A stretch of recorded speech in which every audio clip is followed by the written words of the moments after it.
Bien, merci beaucoup pour cette présentation qui aura pu paraître à certains très méthodologique ou théorique, mais qui, du point de vue des travaux qui sont menés dans la chaire, a son importance, parce que ça permet aussi de voir comment d'autres disciplines permettent d'éclairer la nôtre, comment d'autres approches permettent d'orienter ou d'influencer ou de donner des idées à nos approches. J'ai plusieurs réflexions. Bon, pour ce qui est de la définition des concepts, je vous rassure, nous avons beaucoup travaillé sur les concepts de notre côté.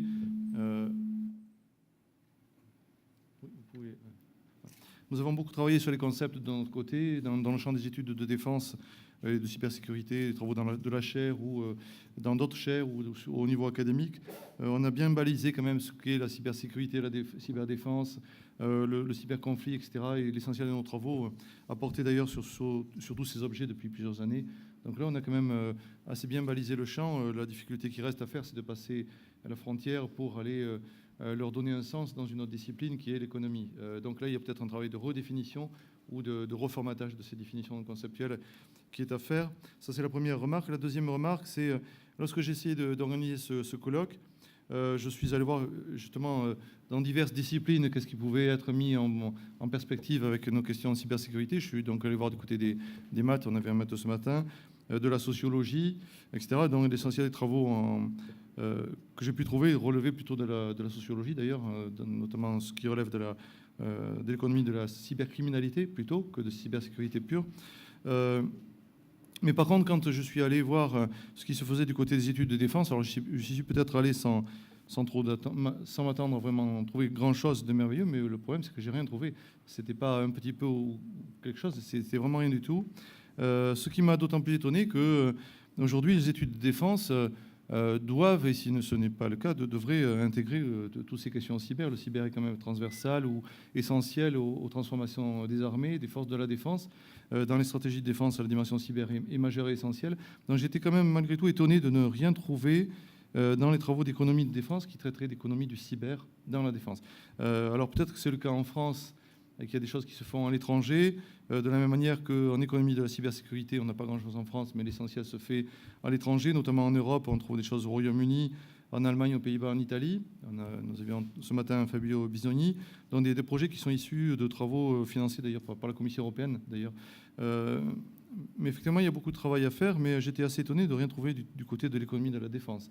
Et je pensais que vous aviez quelques pistes à nous donner de travaux déjà réalisés spécifiquement sur ces problématiques. Ouais. Et ensuite, du côté de l'économie, je suis allé aussi voir, vous aviez mentionné les outils économétriques, donc vous utilisez vous-même. Je suis allé voir du côté des études des labos de recherche en économétrie, notamment des équipes de Toulouse. Je n'ai absolument rien trouvé sur les questions cyber et je n'ai même pas eu de retour d'ailleurs ni de réaction particulière de la part des équipes interpellées. Donc il y a quand même un gros travail d'écoute ou d'interpellation à faire de notre côté aussi pour essayer de mobiliser des communautés d'économistes qui semblent paradoxalement, je dirais, assez encore éloignées de ces questions de cybersécurité et encore plus sur la dimension militaire et défense. Effectivement, l'économie est peut-être plus orientée vers l'économie de la société numérique, de l'industrie numérique et autres, mais sur ces questions de sécurité et de défense, on trouve relativement peu de choses. Alors, à votre échange, je dirais que c'est peut-être pas le propre des questions d'économie, parce que quand on regarde en sciences politiques, par exemple, dans d'autres disciplines, ce qui se fait sur les questions de cyberdéfense, en France, j'étais quasiment le seul à travailler sur les questions de cyberconflit en sciences politiques, donc c'est assez partagé comme constat. Le monde académique, c'est encore assez peu approprié, malgré tout. Dans les disciplines fondamentales, ces problématiques-là, ce qui explique aussi, ou alors c'en est une des causes, que l'on ne trouve pas non plus de revues spécialisées ou qui acceptent de publier des papiers. Dès qu'il s'agit de cyber quelque chose, sécurité ou défense, il est un petit peu difficile de publier dans l'académique, il faut dire. Sauf à travailler, à publier des travaux de sciences dures. Mais les SHS sont encore assez réticentes et assez fermées à ces choses-là. Voilà, c'était juste des réactions à chaud à votre présentation. Voilà, donc je laisse la parole à la salle s'il y a des questions. Oui. Je vous réponds Oui. rapidement, Oui. et puis je réponds ensuite aux questions. Donc, sur la question de définition, hein, donc, j'ai tout à fait vu le travail qui était considérable, qui avait été réalisé pour justement définir certains termes. Mais alors, peut-être, je me suis mal exprimé, plus que le travail de définition, c'est le travail de consensus. C'est-à-dire que pendant longtemps, chez nous, en économie défense, on n'arrivait pas à avancer parce qu'un service du ministère allait sortir tel résultat, l'autre service allait lui dire que non, dans sa liste d'entreprises, il manquait telle entreprise ou il y avait telle entreprise en trop, où la définition n'était pas la bonne. Et donc finalement, on n'arrivait pas à avancer sans ces consensus-là. Donc c'est peut-être plus le travail sur un consensus que sur une définition. Sur le manque de travaux cyber en économie, effectivement, il y a très peu même à ma connaissance, dans des revues académiques, il n'y a pas de travaux d'économie, de la défense et de la cybersécurité. Ensuite, en économie en général, effectivement, il va y avoir plutôt de l'économie du numérique, mais pas spécialement de la cybersécurité. Ou autrement, on va le retrouver, comme je vous l'ai dit tout à l'heure, dans des revues d'assurance ou de théorie des contrats. Donc là, on va l'évoquer.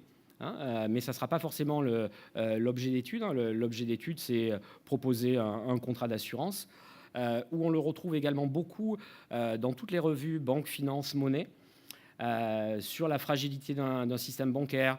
On a parlé tout à l'heure du trading de haute fréquence, de toutes ces nouvelles techniques. Bon, on analyse quand même les conséquences en termes de cybersécurité dans les revues économiques. Bien. Oui, vous avez des questions? Non, ce ne sont pas des questions, c'est deux remarques. La première, vous avez parlé de nos ancêtres économistes, mais il y en a un que vous n'avez pas cité, ça m'ennuie un peu, c'est Ricardo, 1817, principe de l'économie et de l'impôt.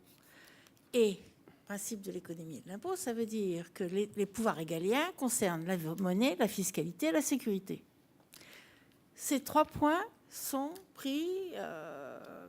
des éléments importants pour la cybersécurité. Donc il y a un lien très étroit, et notamment la souveraineté. Donc là, il y a un pont à travailler. Pour l'instant, personne n'en a parlé. 1817, on a un peu de retard. La deuxième remarque, vous parlez de l'emploi dans les entreprises de défense. J'ai eu la chance de visiter les chantiers navals à Saint-Nazaire il y a 4-5 ans. Donc il n'était pas encore question de vendre l'entreprise. Mais très innocemment, j'ai posé la question, quels sont les ouvriers qui sont employés sur ce chantier? Il n'y avait que des Asiatiques. Donc développer les emplois de la défense, c'est développer quels emplois? D'accord? Alors, je vais vous répondre. Donc, c'est pour ça que je pense que c'est important, justement, d'avoir des éléments chiffrés à un moment donné, pour casser des croyances. Et donc, effectivement, dans le domaine de la défense, alors on n'a pas encore de statistiques sur la nationalité. Ce que je peux vous dire, c'est qu'en termes d'entreprise, par contre, on connaît les réseaux d'entreprises. On a comparé ça au civil. Les réseaux d'entreprises sont beaucoup plus franco-français que les réseaux d'entreprises dans le civil. Et il me semble quand même, vu les contraintes de sécurité, même qu'on impose à nos chercheurs, nous, il faut avoir des chercheurs français ou européens. Je pense que vous allez avoir les mêmes contraintes dans les entreprises de défense. Alors peut-être qu'à un certain stade, là, vous allez avoir du personnel qui va être mixte, mais sur des domaines sensibles, quand même, la question de la nationalité va être très importante. Tout à fait. Et là aussi, on peut le mesurer. On a les bases de données pour le mesurer, ce type d'éléments. Et juste sur la souveraineté, donc je suis d'accord avec vous, la sécurité entraîne un problème de souveraineté. Mais il y a quand même un débat pour savoir si cette sécurité doit être assurée par le public ou le privé. Il y a beaucoup, dans le domaine, en économie, il y a beaucoup de débats comme ça. La monnaie, est-ce qu'elle doit être publique ou privée? Voilà, il y a beaucoup de choses comme ça. C'est pas non plus, c'est aussi complexe. Il y a des avantages et des inconvénients à la sphère publique et à la sphère privée. Et alors, je vous en avais pas parlé aujourd'hui parce que, justement, la cybersécurité, vous allez avoir de la cyberdéfense. Et puis, vous allez avoir également un marché, pour moi, qui s'adresse aux entreprises. Un marché qui s'adresse à l'État, un marché qui s'adresse aux entreprises. Et donc là, j'ai des difficultés à faire une typologie et un lien entre l'économie de la défense et ces différentes sphères de la cybersécurité. Oui, alors, Pour rebondir un petit peu sur ce qui vient d'être dit en matière d'économistes non cités, moi je vois plutôt, vous avez brossé un portrait de macroéconomie, et moi je vois surtout des effets de microéconomie, des effets de club, des effets de cluster, des effets de population, de statistiques, et je crois que c'est en effet très important. Important d'une part sur le... Je vais vous laisser répondre. Hein, important sur les marchés, important sur les acteurs, le jeu d'acteurs, qu'ils soient publics, privés ou chapeau noir. Et en même temps, il y a aussi un aspect intéressant qui a été cité, c'est la méthode de l'innovation américaine par rapport à l'innovation française ou occidentale, centrée nationalement avec une vision pyramidale. Est-ce que c'est un appel du pied pour que les universités soient financées de façon fléchée? On peut éventuellement aller à côté et suggérer à nos députés. Voilà, donc quelques réflexions. Je pense que c'est... Et surtout, on voit que dans la cybersécurité, dans le domaine de la sécurité, il y a des effets de cluster. Il y a une démarche qui est prise en charge par le MEDEF sur le digital, la distribution digitale. Il y a une vraie démarche intéressante qui est mise en place.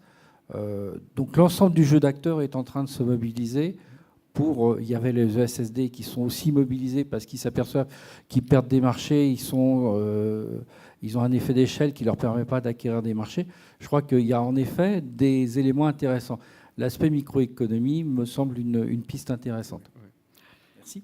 Alors, sur cette distinction macro-micro, alors les thèmes dont je vous ai parlé sont à la fois macro et micro. Et puis, on a une approche... il y a Julien Malizard, qui est chercheur à la chaire, qui, lui, fait de l'économétrie au niveau macroéconomique. Moi, je suis plutôt spécialisé au niveau microéconomique. Donc, tout ce dont je vous ai parlé tout à l'heure, c'est à base de microéconomie, et on en tire des conséquences macro. Hein. Mais quand je vous parlais des fichiers d'entreprise, des réseaux d'entreprise, c'est aussi toutes les théories qui sont autour des pôles de compétitivité, hein, et des clusters. Donc tout ça, on l'analyse. Et justement, il nous semble que c'est plus important finalement l'aspect qualitatif et la structuration de ces réseaux, ou aussi important que les financements, que la quantité de financement qui peut être injectée dans le système. C'est dans le cas... Oui, oui, oui. Oui. Exemple et contre-exemple de la Bretagne, vous sortez de la zone d'influence de notre ministre de la Défense, les entreprises n'ont pas de marché. Oui. Voilà. Mais il faudra à 1 voir. kilomètre près. Alors, nous, en économie, on a du mal à juger à court C'est ce qui a terme. été dit à l'Assemblée nationale dans une commission, c'est public et c'est sur... voilà. Donc je pense que c'est quand même intéressant. Si on sectorise et qu'un département ou une région, très bien. Mais les autres, quid? Elles n'auront pas de marché, elles n'auront pas de développement, elles n'auront pas d'innovation. Oui. Alors pour moi, c'est difficile de réagir sur une décision publique à court terme. Hein, je pense que justement, il faudra l'évaluer à moyen ou long terme, et justement pour voir si ça a pris ou pas. Et effectivement, en économie, on a un mélange de décisions politiques, hein, qui viennent d'en haut, et en même temps l'écosystème qui s'adapte à ces décisions-là. Donc il faudra le voir à plus long terme. Mais pour nous, en économie de défense, quand même, la configuration du système est très importante, et les liens entre les acteurs. Hein. Donc je suis d'accord sur le lien micro-macro. Sur université, grande école, mon discours, c'est pas qu'il y ait plus d'argent aux universités, moins aux grandes écoles. Je pense pas qu'il faille les opposer. Hein. Et justement, quand on regarde les dynamiques actuelles, j'ai l'impression que ces grandes écoles sont en train de s'ouvrir, de nouer des liens en termes de recherche, beaucoup avec les universités. Hein. Donc c'est plus pour soutenir cette dynamique-là qui était mon propos, plutôt que pour arbitrer entre l'un ou l'autre système. Voilà.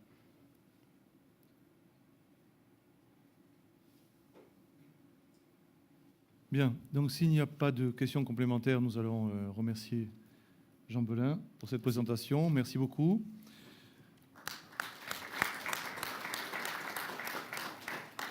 Voilà, donc avant de nous quitter, je vais juste vous faire deux annonces en fait, de colloques à venir. Le prochain colloque organisé avec le soutien de la chaire se déroulera à Vannes le jeudi 1er décembre 2016 et aura pour titre « La transformation numérique pour les collectivités territoriales, quels enjeux de sécurité et quels accompagnements ». Ce colloque est organisé pour les collectivités territoriales et avec les collectivités territoriales. C'est un colloque qui est donc ouvert. Gérard de Beauvassel ici pourra nous confirmer ou apporter d'autres informations si besoin. Et ensuite, un deuxième colloque organisé par le CREC, donc Saint-Cyr, qui aura lieu à la DGN à Issy-les-Moulineaux le 8 décembre 2016, mais qui est réservé défense, celui-ci, et qui a pour titre « Téléopération, automatisme, autonomie en robotique militaire, de quoi parle-t-on ?» Voilà, donc je vous remercie pour votre attention, votre présence.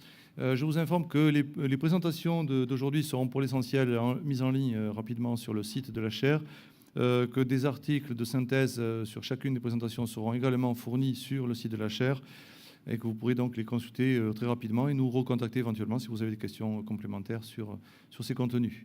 Voilà, merci beaucoup et à très bientôt. Merci.